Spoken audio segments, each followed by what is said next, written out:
console-based administration. In our previous videos, we took a look at the web user interface in PanOS 8. This video, we're going to be focusing our attention into the console. Like any network device, at some point we will be using the console to perform some basic troubleshooting and configurations that you might not be able to perform out of the GUI. We are also reviewing the request, show, and test actions in PanOS 8 console. This will provide you the tools that you need if for some reason through the GUI you're not able to resolve an issue and you need to do some deep dive debugging onto your appliance. So it's a very important topic that we need to take a look and understand so we can efficiently manage our firewall. I'm a firm believer in console-based administration of network devices, but when it comes to firewalls, because you have so many objects, so many rules, so many settings, it can become a little bit cumbersome and complex to maintain through the console. And thankfully, Palo Alto's PanOS 8 web user interface is very, very intuitive. It's very summarized, it's well structured. It's not like other platforms that I work with where you basically need to travel through the whole GUI in order to make a simple object. Palo Alto's web user interface is well structured, but still there's cases where you're gonna need assistance from the console. For example, you have a site-to-site tunnel that is having issues and you might need to bounce it, meaning that you gotta, bring it down, bring it up. You can go through the web user interface and, right click and disable and re-enable, but you're better off going through the console and doing a test. And we're gonna see what test does and how it can help us perform troubleshooting more easy than just doing it from the web user interface. We're also going to take a look at the request, which is basically telling the Palo Alto, hey, we need to do this function, we need to execute, for example, a system reboot. That will be a request that will be sent through the Palo Alto console. We're also going to take a look at the show commands. If you're already familiar with other network platforms, show commands are basically to take a look at any information that you might need, and it's very straightforward to do it through the console. In PanOS 8 console, we need to get familiar with the CLI structure. And it's basically the same thing as any other network device. You have the action, you have the section that action has been applied to, and you have the element inside the section that you're going to apply the action to.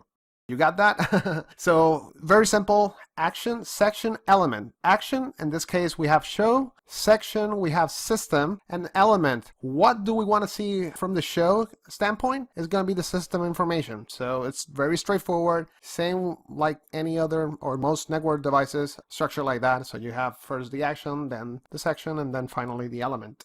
So in particular, we're going to take a look at show. How can show commands will help us to find information that we need inside the firewall, and request. So we're going to instruct the Palo Alto to perform a command execution by using our function, which is in this case is going to be request. Okay, so let's take a look at the console. Let's pull this in and let's log in with our credentials.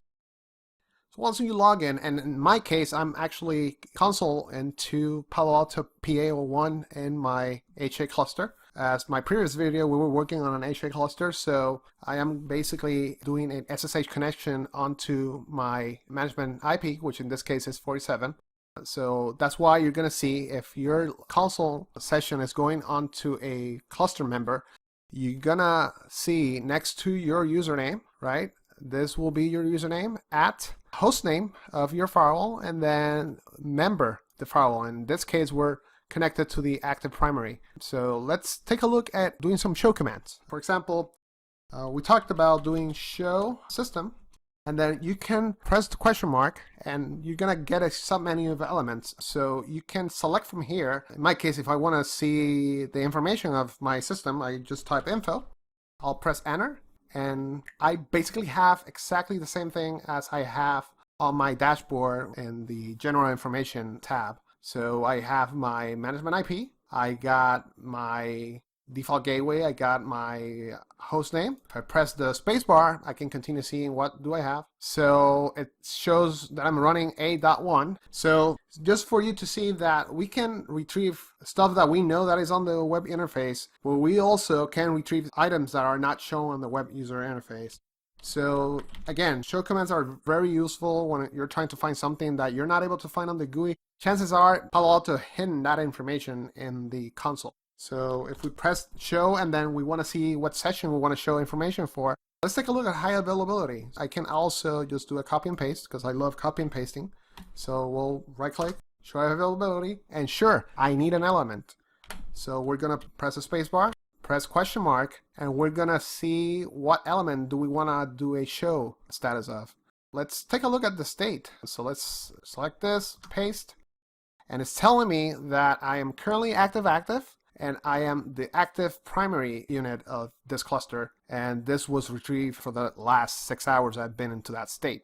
I can also, again, take a look at options that you might not see from the high availability dashboard widget, but you can see it through the console more easily. I can find this information out of the HA settings inside the device tab, but again, as you saw, it's more efficient to do it through the console. You'll get that information faster if you're troubleshooting something and you need that information right away. So that's why it's very important to get familiar with the console. Okay, so now that I show you the show command, again, you definitely need to practice this. You can play with all show options that you have on the console. You definitely need to practice with all show commands that you have. We're going to talk also doing a request. So if we have case for a firewall that, for some reason the web user interface is not responding, and I've been into cases where Palo Alto's, not on 8.1, but pre-8 versions, the web user interface was crashed, so I was not able to get into the web user interface. So for example, a former reboot, if you have an HA active or active standby environment, you can gracefully shut it down without impacting, because services will fail over onto the secondary or standby unit. So let's take a look at doing a restart. So we were previously logged into the console on my active primary unit. We're gonna go ahead and bring the console on PaO2, and we're gonna use the command request to request a restart of the secondary unit, and then we're gonna watch on the primary unit how that goes. Let's go ahead and bring the console for PaO2. I'm gonna go ahead and maximize my console session here, and we're gonna do a request, restart system, and we press enter. Right now, my command is actually telling me or advising me that I will be disconnected from the session after I invoke the restart, and obviously that will be the case.